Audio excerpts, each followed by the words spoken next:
పేదవాడి పక్షాన నిలబడతాం, ప్రజా గొంతుకై నినదిస్తాం. వాయిస్ ఆఫ్ వాయిస్లెస్, తెలుగువారి మనస్సాక్షి సాక్షి టీవీ.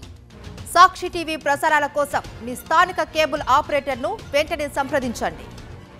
సిపిఎస్ ను రద్దు చేయాలని కోరుతూ విజయవాడలో ఉద్యోగులు ధర్నా చేపట్టారు.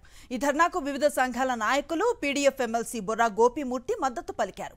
కూటమి ప్రభుత్వం తమను మోసం చేసిందని ఉద్యోగులు ఆగ్రహాన్ని వ్యక్తం చేశారు. తమ ప్రభుత్వం రాగానే సిపిఎస్ రద్దు కోసం రోడ్ మ్యాప్ ను ఏర్పాటు చేస్తామని చంద్రబాబు, పవన్ కళ్యాణ్ హామీ ఇచ్చారని, కానీ ఏడాది గడుస్తున్నా ఇంతవరకు ఎలాంటి నిర్ణయం రాలేదని వారు మండిపడ్డారు. కూటమి ప్రభుత్వం కనీసం తమను చర్చకు కూడా పిలవటం లేదని, ఇప్పటికైనా ఉద్యోగులను చర్చలకు పిలవాలని సిపిఎస్ ఉద్యోగుల సంఘం రాష్ట్ర అధ్యక్షుడు సతీష్ డిమాండ్ చేశారు. మేనిఫెస్టోలో ఇచ్చిన హామీని కూటమి ప్రభుత్వం నెరవేర్చాలని, సిపిఎస్ రద్దు కోసం ఉద్యోగులు చేస్తున్న పోరాటానికి పూర్తి మద్దతుగా ఉంటామని ఏపీ ఎన్జీఓ రాష్ట్ర అధ్యక్షుడు విద్యాసాగర్ స్పష్టం చేశారు. ఈ నెలలో జరగబోయే అసెంబ్లీ సమావేశాల్లో సిపిఎస్ రద్దుపై తమ గళం వినిపిస్తామని పీడీఎఫ్ ఎమ్మెల్సీ గోపిమూర్తి తెలిపారు.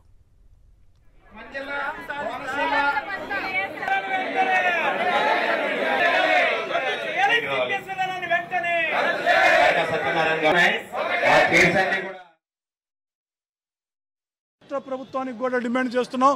మీరు ఏదైతే మేనిఫెస్టోలో మాట ఇచ్చారో సిపిఎస్ మీద పునరాలోచన చేసి మెరుగైన విధానాన్ని తీసుకొస్తానన్నారో, మరి దానికి సంబంధించి ఆలోచన చేయవలసిందిగా, అడుగు వేయవలసిందిగా కూడా రాష్ట్ర ప్రభుత్వానికి డిమాండ్ చేస్తూ, ఏ రోజుకైనా మరి ఓపీఎస్ని పునరుద్ధరించి సిపిఎస్ను రద్దు చేస్తేనే, మరి ఇక్కడ 1,03,00,000 మంది భారతదేశంలో సిపిఎస్ ఉద్యోగులు ఉన్నారు. మరి ఈ 1,03,00,000కి ఈ రాష్ట్రంలో ఉన్న రమారమి 3.5 లక్షల మంది ఉద్యోగులకు కూడా న్యాయం చేయవలసిందిగా డిమాండ్ చేస్తున్నాం. వారి పక్షాన AP NGOs association, AP JAC పూర్తి మద్దతు ప్రకటిస్తుంది.